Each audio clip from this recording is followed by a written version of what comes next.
another shift to the strike. These will be his fifth and sixth free throws on the first quarter.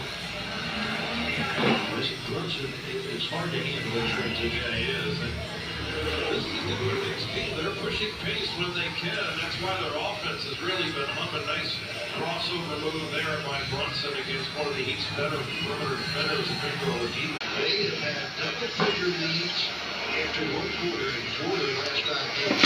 Led Atlanta by 16, but the Royals by 6. He's dialed in on the first quarter. Excuse me. He's dialed in on that kick out there. No hesitation. 4 or 5 overall to get to those 12 points. Mula sa Japan International Cooperation Agency o JICA, makikipagtulungan sila sa Philippine Coast Guard para sa operasyon at assessment. Ito kaya magpagupit mga 40. Hindi na ako.